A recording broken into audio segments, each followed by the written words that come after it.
solo dental practices versus dental service organizations, or solo versus DSO, or Han Solo versus Death Star organizations. The acronyms continue. I actually started to record this podcast. I came up with so many. I started laughing so hard I've had to restart this like 10 times. But this is going to be a very powerful podcast, and we're going to talk to you about what corporate isn't telling you. And we begin our podcast right there. Welcome, all of you fantastic dental podcast listeners, to the My Practice, My Business Dental Podcast Show, where we help dentists profit and thrive with excerpts from the clinical business of dentistry training here at My Practice, My Business. We'll be addressing and answering questions with current trends dentists and their teams face each and every day in their pursuit of this wonderful career we call dentistry. And now the host of our show, the clinical director and president at My Practice, My Business, Dr. Rob Thorup. This is going to be one of those warning podcasts, and I hope all of you listening out there that are contemplating going into a DSO, that this absolutely changed your mind. For those of you who are already in DSOs, I hope there's a way for you to possibly get out, or at least have more say in what you do. I'm actually staring at this little drawing. I've seen these drawings forever. And it's showing in 2005, 84.7% of dental practices were solo practices. And then in 2021, it's 73%. I love how they're trying to advertise their their tools of trying to get you to join. I mean, we're gonna take and guilt you into it because we've gone from 84% solo to 73%. Little over 25% of practices are now in corporate America, and if you're not, you're stupid. You should be there. You need to be in corporate America. Well, I just want all of you to know that I've seen this number now. And I looked at where they got this. This is from the ADA. The practice ownership says continues to decline from 84.7% in 2005 to 73% in 2021, according to the latest data from the ADA Health Policy Institute. So the ADA definitely does track this stuff, but I want all of you to know that I've pretty much seen it level out for several years at the 25% layer. So don't sit there and believe everything that you're being told about what's going on out there, because no, I think it's planing out. I think it's planing out, and I think that we're seeing practices, docs going into these DSOs or corporate dentistry anywhere and everywhere, and they're going, oh my gosh, I think this is not where I want to be. I don't want to be in a corporate setting. And so the docs are moving out. And we've seen so many docs leave DSOs and want to go into solo practice because they don't want to work for the man, right? And they've had a gutful working for the DSO in one form or another. So I think we're starting to see things playing out. I'll be really surprised to see. I mean, I remember the statistics years ago that over half the practices are going to be DSOs. So if you don't join a DSO, you're going to lose out, and you won't be able to get the best return on the sell of your practice if you don't hurry. Don't buy it, people. Don't buy it. This is going to be a very tall telling podcast because we're just going to hit it. We're going to hit it hard. We're going to hit it right between the eyes. So why do so many solo dentists take the stink bait offers of DSOs without investigating what they are really giving up when swallowing that hook, line, and sinker to these predators? Yeah, I'm going to call them predators. The main reason dentists give up their autonomy and business opportunities are because they don't know what they don't know. We are going to tell you what the corporate predators are not telling you that you absolutely need to know. And that's where we're really going to get started. So let's get going. There's so many places to begin on this topic that I almost don't know where to start. But I'm going to begin with our own experiences here at My Practice, My Business with DSOs. In the last 2 years, we've trained, my voice. It's early in the morning, and sometimes my voice doesn't get going, but I want to just continue this loop. I don't want to cut and splice this whatsoever. So in the last 2 years, we've trained offices and knowingly and unknowingly in these last 2 years who've been part of what are known as IDSOs, or invisible dental service organizations. And as most of you would expect, when I'm training these docs and teams with Tracy, I don't hold back when it comes to the key business concepts of real, and I mean real profits and profitability. We also teach practices how to not complicate the operations of running their dental businesses. That's always fun. So many people have complicated it. We uncomplicate it. And when they get to see firsthand how my practice operates, and not that I have a perfect practice, please believe me, it's definitely not perfect. But when they get to see how my practice operates and how non-stressed me, my team, all of us are, and how much my team and I make each month, and not having to work hard, they begin taking 28 PPO plans. Hello. They begin to strategize and implement the same processes in their own practices. And dental consultants have complicated our lives. We here at My Practice, My Business, we uncomplicate it with profit margins that dental teams have never dreamed of, all with need-based dentistry on PPO plans. What a concept. When our attendees and the ones who happen to be part of the DSO groups witness and implement and experience how easy it is to run a profitable practice and reducing their stress levels dramatically, they suddenly have a remarkable epiphany of just how bad of a decision they made in selling their souls to the invisible DSOs who promised them the world. Why did they sell to the DSO in the first place? And I ask them this question every time, and it comes down to two things almost all the time. And they are, first, the doc is beginning to financially struggle or has struggled for years, and the only out they see is in joining a DSO who promises to make them whole again, or two, the doc is doing well enough, and the DSO predator enters the doctor's lair, promising him or her financial success beyond their wildest dreams.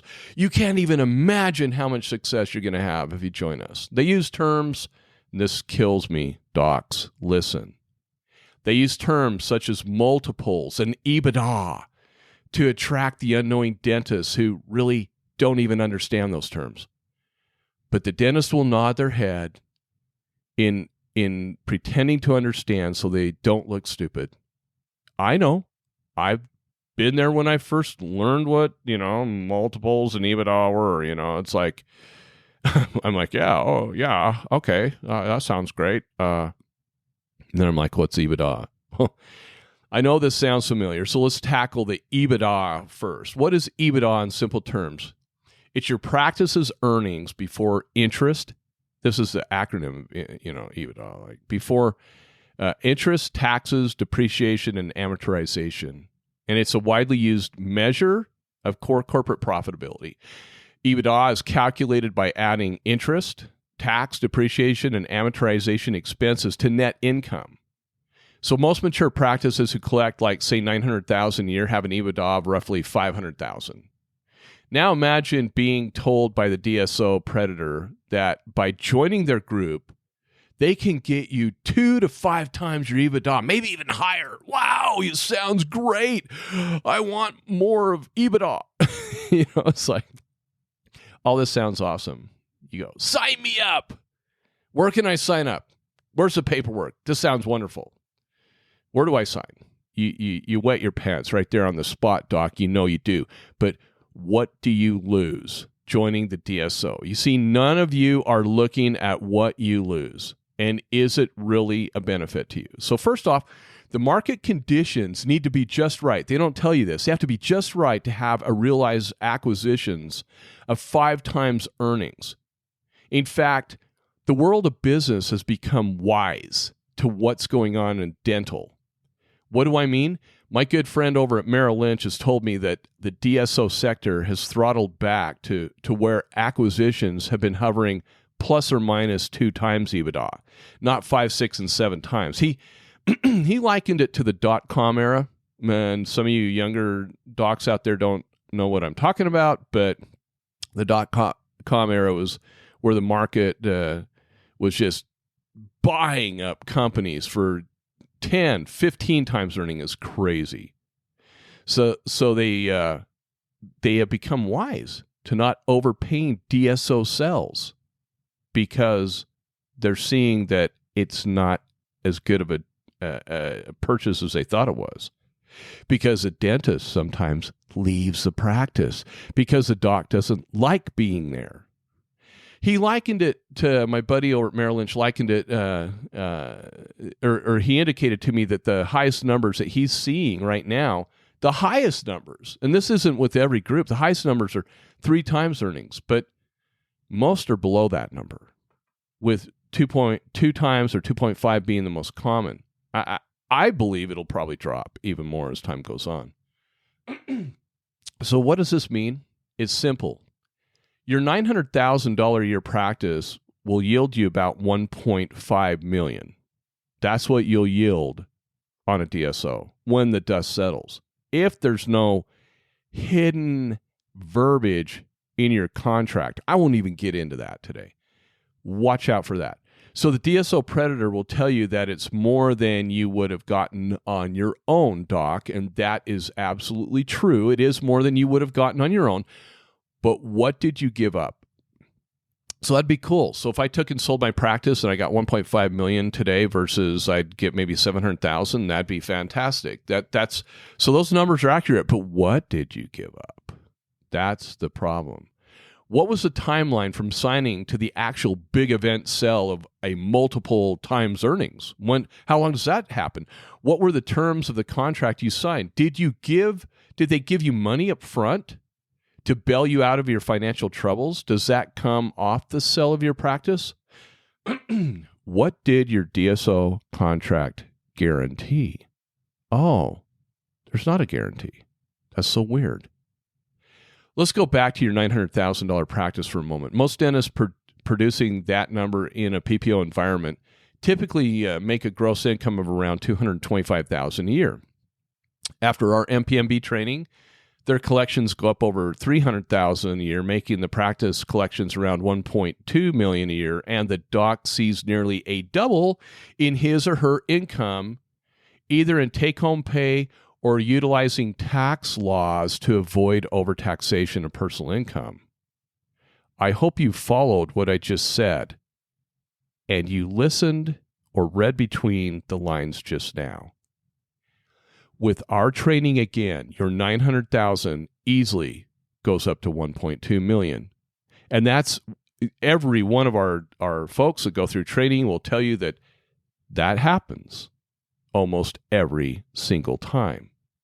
And when I say almost, maybe they only do 250. Dang it. Or even worse, just 225 a year more. Oh, that's terrible. Because we do have some practices at 900,000 that are seeing 450 in additional net revenue. Okay? So let's just use the average of 300,000. So let me put it this way. A dentist with a $900,000 a year practice that sells out to a DSO will lose the following. Please pay attention. This is what they don't tell you. 1, you're going to lose about $200,000 a year in tax write-offs that directly benefit you, the owner dentist, doc. 2, realized net revenue that drops to the doc's personal income with my practice, my business training. You won't get that. Even if you come through as a DSO, you won't see that. Not at all. 3, autonomy. Oh, man, what? They tell you that you can practice how you want, but it has to be within the parameters they set. You have to get permission from corporate on everything. Point 4, most team members become irritated with corporate telling them to work harder with no idea how to work smarter because they just don't understand the front lines of dentistry, believing they can take corporate mentality and apply it to your cottage industry, doc. How many of you know that doesn't work really well, does it? Creates a pretty big riff. And then they keep beating you up until you just accept it. Point 5, they tell you they will run the front, and you worry about patient care in the back. Yet you end up doing both anyway, because they are not on the front lines with you every day, are they? Whoops. 6, you now only get a paycheck with taxes taken out like any other employee. Oh my gosh. That's a... Why did I go into business for myself? That I lose that benefit? Okay, 7. You're forced to order supplies from a supplier that gives rebate checks back to corporate, leaving you with supply pricing that really doesn't benefit you like they said it would with their group pricing. I hope you followed that. I can go all day with more bullet points, but hopefully you're beginning to see the issues. I'm absolutely sure you are beginning to understand these controlling business issues, and in your head are unfortunately adding to my list. And I'm sorry about that. Especially those of you who are already down that rabbit hole of DSO participation. You've already signed the contract. I am sorry about that. I wish we could have met sooner, right? So now that you begin to see what you've lost with your signing of a DSO contract, let's look at it from another angle, and that is the profit and loss angle. This is going to be fun. Suppose some larger corporation came in and bought your DSO, yielding you a 3 times evaluation of your practice's EBITDA. From what we've already talked about, you just got $1.5 million for your practice. That $900,000 a year practice that you could have sold to some young dentist for roughly $700,000, while making over $400,000 in personal income from MPMB training before selling.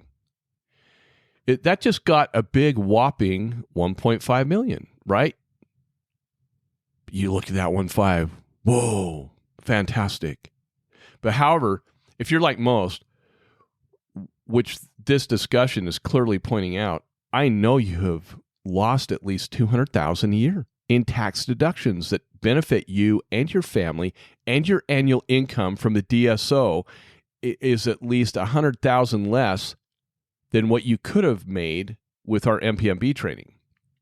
I hope you followed me there. Suffice it to say, you've gone to a salary-based capability. You've lost your tax deductions, and you've lost the sale of your practice. They promised you a X times EBITDA, and so your EBITDA is $500,000, and you've just made $1.5 million because you've just got a 3 times return on your investment. But what did you really lose? I'm telling you, you got screwed. How long has it, or is it going to take before the magical sale by the DSO to some large corporate entity happens? We are seeing 3 to 10 years, and maybe longer. In 3 years, let's just say it's 3 years. Let's say it's right away. You just lost over $600,000 in tax deductions. Remember, you're getting on that $900,000 a year practice, you're getting $200,000 a year in tax deductions. Okay? So in the 3 years, you just lost over $600,000 in tax deductions and over $600,000 in personal income from MPMB training. You could have done a traditional sale of your practice for $700,000 on that $900,000 practice and retained over $1.2 million with income and deductions in a 3-year time period. This is exactly why dentists who train with us here at MPMB and who have sold their soul to a DSO regret belonging to that DSO. Do you get it, docs? Are you starting to see what's happening here?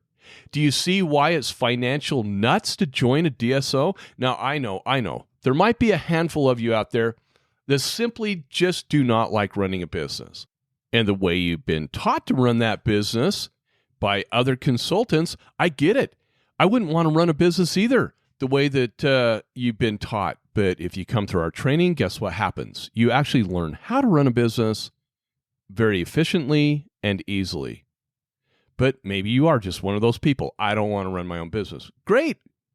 Go work for corporate. Don't even think about being on your own, but you will regret it each and every day, right? Well, I read an article in one of the dental publications that pretty much called you and I, who are solo practices, they called us stupid if we didn't join a DSO. So whenever anybody puts an article out there like that, I'm going to rip it apart. You know I'm going to. I'm going to tear it to pieces, one talking point after another. So here we go. Point number 1.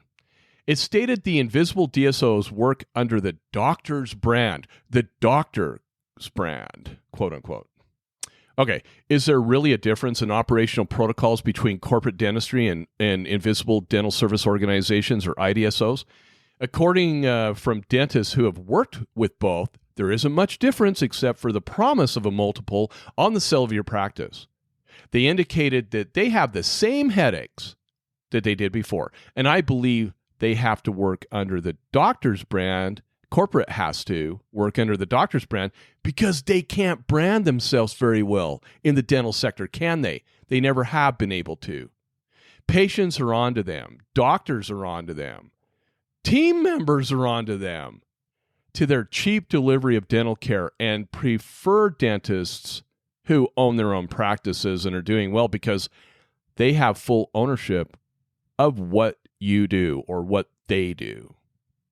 Isn't that interesting? So that's why they can't brand themselves. All right. Number 2, I know what you guys are saying. Well, Rob, we see all these different corporate entities out there with name brands and stuff. Yeah. And they have to market the crap out of themselves to get to drive people into their entities. Do really good solo practices have to do a ton of marketing, or is it just word of mouth? Think that through for a minute. 2, IDSO dentists gain access to capital and support of a large organization. That's their second point. Well, my point. According to the dentists and team members in these DSO entities, they feel they are the ones adding capital to the corporation. In addition, when they want to purchase something, it's an uphill battle of red tape, and they typically lose with the corporate officers telling the dentists their desired purchase will not improve the EBITDA of the company, therefore their multiple could potentially drop. Oh my gosh. And the support is mostly lip service of looking at KPIs or practice statistics and telling the doc and team to work harder again. That's their mantra. That's their support almost every single time. Doc, it's your fault. You're not working hard enough. Point 3 that they make. Quote, IDSOs have professional tools solo practices don't have, end of quote. Okay, here we go. Here's my opinion. Well, take our MPMB training and you'll exceed the professional tools that any DSO can give you. We'll hook you up with payroll and employee leasing companies that rival what the DSOs have. How do I know this? Because we have freaking referred several DSOs to ours. We will hook you up with a dental CPA with CBiz, if you don't know who they are, and a professional money manager with Merrill Lynch. We'll hook you up with so many professional business tools that the DSOs have no idea are out there. How do I know that? Because we've referred them to those people. You'll succeed beyond anything that they can bring to the table with our training, period. Point 4, quote, DSO doctors have access to the latest products and research, end of quote. Oh my hell. This is so untrue. First off, any corporate entity will guide you into the least expensive products, period. They increase your profit margins by using the cheapest technology, products, materials, and medications. Don't you pay them on profitability of the practice with your hard-earned money? I think that's how they get paid. Their doctors are no more knowledgeable than you as a solo practice. In fact, I've had colleagues with CAD/CAM who are amazing dentists with such technology be told to sell that technology because it doesn't fit their business model. We have literally taught offices technology here at MPMB because that's one of the things we do in our training. that was never part of the DSO organization before. This is just such unbelievable. This is unbelievable. Okay, I need a break. Break time. The first 4 points are bullying and scare tactics, period, folks. Think about it. When I go to sell my dental practice, I'll be using ddsmatch.com for that transaction. I don't need these guys. More on ddsmatch.com. Some other point in time, another podcast I got to have Matt Hamblin on that one of these days. Having said that, don't fall prey to the scare tactics of these individuals. All right, break time's over. I'm moving on. Point 5, quote, the DSOs purchase 60 to 90% of the targeted dental practice. The doctor secures his or her financial future with cash up front and retains ownership in the practice to benefit from future growth. End of quote. Oh, geez. This is such a bogus statement. It sounds sweet on the surface, yet it destroys your actual ownership, control, and future in your financial future, period. If you own a company at 50-50 ownership, then you kind of have a say of what transpires. But even at 50-50, you can't do what your other partner doesn't want to do and vice versa. So they can still control you at 50-50. The second you lose that 50% ownership, you don't even matter. And where does that future growth come from? It comes from you, my friend, as they can cram the schedule and make you work your guts out while you line their pockets for what? A website? Did you get a website? How about coaching that amounts to, I don't know, not much, the same status quo crap of cram the schedule, work harder? Is that a guaranteed, secure financial future? You need to ask yourself that question. What was the valuation of your practice when they bought it? I'm sure it was based upon a traditional valuation when they bought it and not the touted 3 to 4 times earnings. You know, if they're telling you that, why don't they put their money where their mouth is and actually pay you $2 million, $3 million for your practice right now? So please, define that secure financial future if you would. There, DSO buddies. Oh, you can't. I'm so surprised. I'm terribly surprised that you couldn't define it. You can't guarantee it. Point 6, quote, most invisible DSO partners operate in the background, end of quote. I'm sorry. Oh my gosh. You know, I'm really serious in giving this podcast. I really am. But there are just some things that just make me laugh. It's been my firsthand experience to witness that this statement is a bunch of BS. And I've seen every DSO that we have worked with maintain control of what the dentist and team can actually do in almost every single case. My favorite is that the dentist can't do anything without consent of the DSO partners. I mean, they can do nothing without the blessing from corporate hierarchy. You can kiss your autonomy goodbye the minute you sign. You're done. And that's what the complaint is with every doc that's in a DSO. Point 7, quote, the doctor continues to manage the practice and receives a salary or a percentage of production and collections, end of quote. Wow. The DSO is supposed to manage the front, and you do dentistry how you want to in the back. What we've seen is opposite. The doctor continues to manage most everything.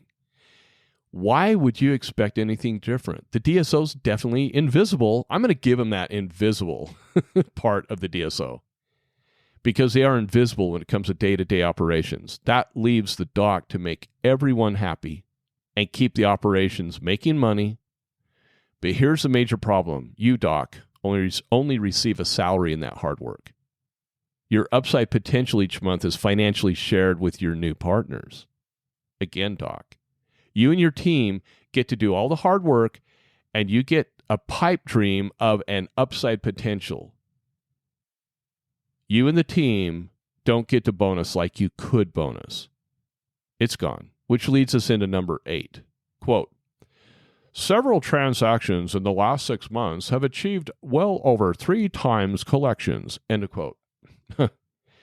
Unfortunately, I've seen too many contracts that state the DSO gets the first 40 to 60% of the actual full sell.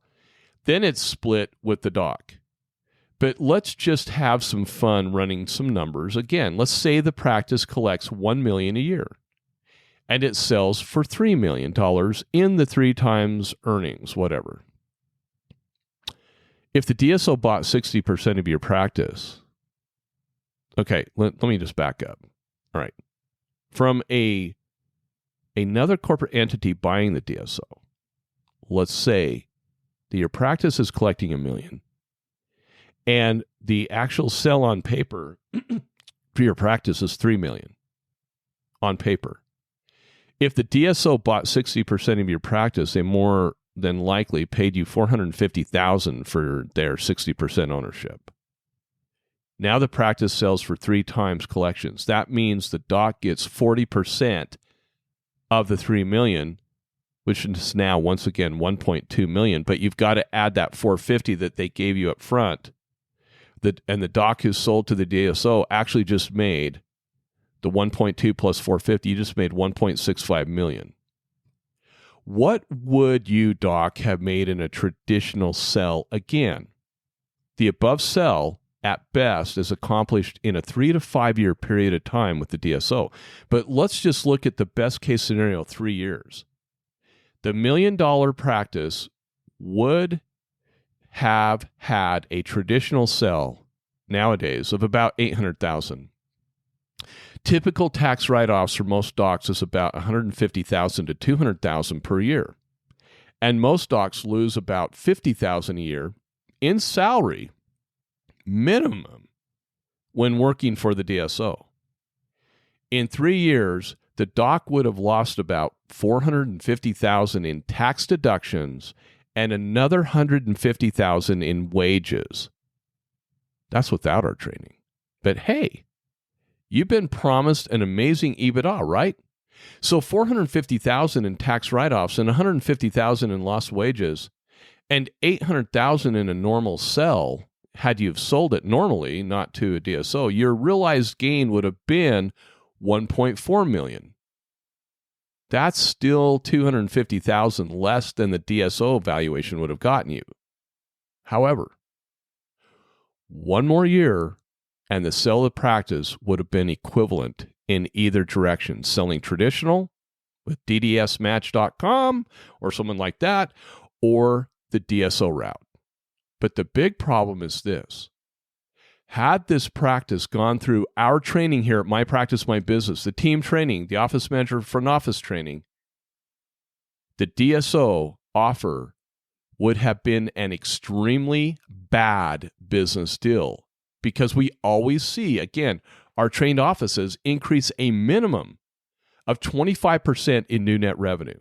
And that's not working harder, that's working smarter. I'll let you do the math on that one, or not. With our training, you would have gained roughly $750,000 or more in new revenue, most of that being net revenue in that same period. You lost over $500,000 and your soul to the DSO in that short 3-year period if the sale took place in 3 years. Are you feeling it yet? Are you starting to understand and see this? I know it. Like me, I'm visual. I got to see this on paper.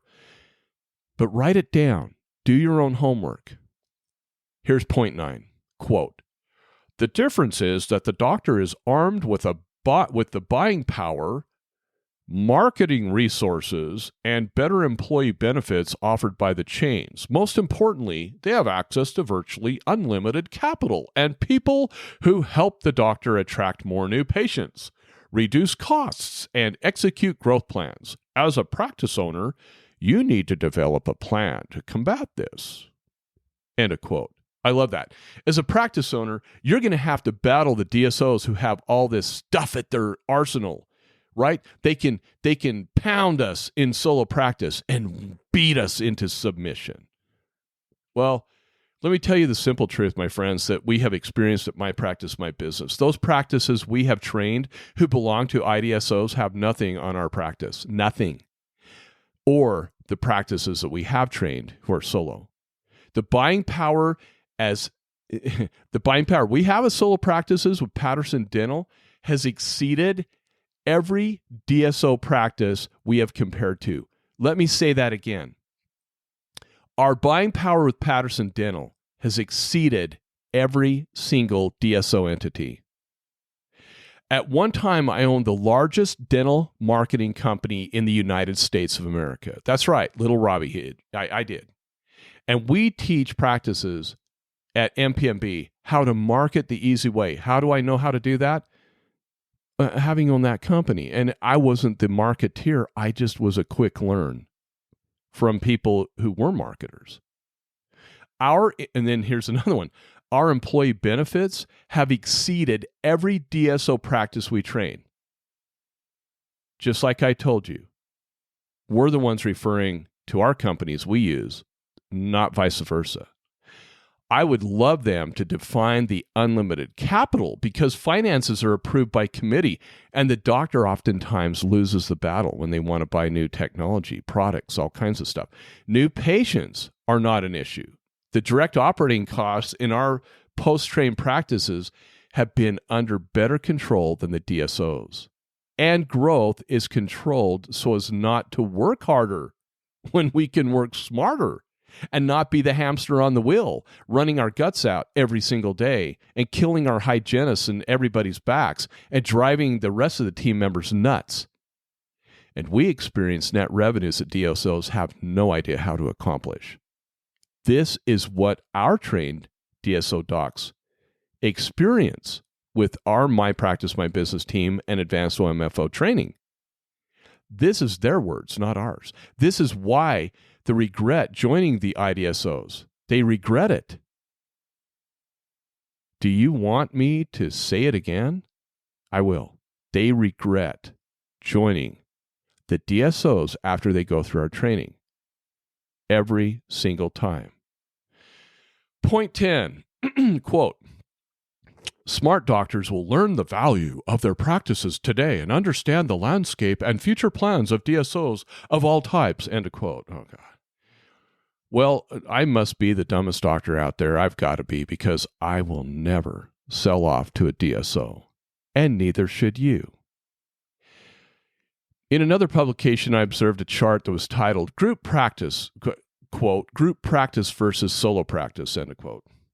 It had two columns. Some of you probably saw this out there. It was in one of the major dental publications. Column 1 was titled, you got to follow with me here, folks. It was titled, quote, Disadvantages of Being a Solo Practice, end of quote. The other column was titled, quote, Advantages of Being with a Group, end of quote. God, I felt like I was watching the news where only one side was being shown as the perfect model. In our, I wouldn't get political if we didn't see the narrative being propagated by one ideology here. What a joke. It really is a full court press with these DSOs to go after the unknowing dentist and to make this model look wonderful. The question we should ask ourselves is why this? Why are DSOs being propagated to all of us? Look at the people and entities who are pushing them on us, making it look like paradise when joining their ranks. We are seeing dental schools invite DSO representatives to address graduating classes in hopes of recruitment. I've even had Delta Dental tell me to join a DSO for better pricing and labs and suppliers to get better pricing from them because DSOs have figured it out. Oh my God. I am so sorry. This is such a pet peeve of mine. They definitely do not have the best interest of us in dentistry and our patients at heart. Oh no, they're just looking at that number, that bottom line, and taking advantage of the non-business trained dentist. That's a proven given. It's all about their own EBITDA. That is created by all of you with your hard work. Every dental team member, not just you, Doc, all your team members.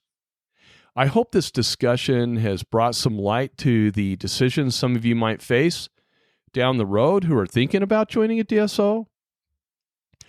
I'm sure there's going to be a few DSOs out there that don't want you to hear this podcast. I hope you share it with your friends. There really is nothing better than owning your own business, especially one that provides an incredible service to those we serve. Have some faith, docs, in your abilities and the abilities of your team to run your own company, to run your own practice. More importantly, and the words of our docs who have come through our practice, not me, not Tracy, not our whole team at MPMB, come through our training and see for yourself just how simple and profitable running a dental practice can be. It is simple, and it can be profitable with both fee-for-service and PPO patients. My practice, my business didn't get the nickname DSO Busters for nothing. I asked Tracy, I'm like, which doc was it that nicknamed us that? I really should buy him dinner, and I can't remember who it was, but do your homework on our company here at MPMB and put us to the test. I promise it'll be the very best business decision that you will make in your entire dental career, and we back up that promise. I hope this has been helpful. I hope you guys have a change of heart if you're thinking about selling out to a DSO. And if you're already in a DSO, our training does help. It will help increase your income significantly. But I wish there was a reversal in your clause. As many of the dentists who go through our training who are part of DSOs, they wish they would have had a reversal in their contract too. Do your homework. Put this podcast to the test. I promise you'll be shocked at the things that we've talked about and just how true they are. I hope all of you have a fantastic day until we see you again. Thank you for being with us today. Since 2006, My Practice, My Business has been teaching dentists and their teams business skills, dental insurance contractual protocols, and state laws governing how to profitably bill patients fairly for the need-based services they provide. What's more, we guarantee our training, unlike other dental consulting companies in the industry. Simply stated, if you don't increase your net revenue, we don't get paid. We call it dental consulting the way it should be. We believe there has never been a more important time than now for dentists to experience and implement our key methods, knowledge, and business training within their dental practices. To learn more about our guaranteed, no-risk clinical business of dentistry training that is changing dental practices for the better, just go to our website, mypracticemybusiness.com, and surf our pages for additional information about our company and the services we provide. When you're ready, give us a call and get scheduled for the most profitable dental business training that you will ever experience. If you enjoyed our podcast, please leave us a 5-star review. If you have any questions, please don't hesitate to call us. Thank you again and have a fantastic day.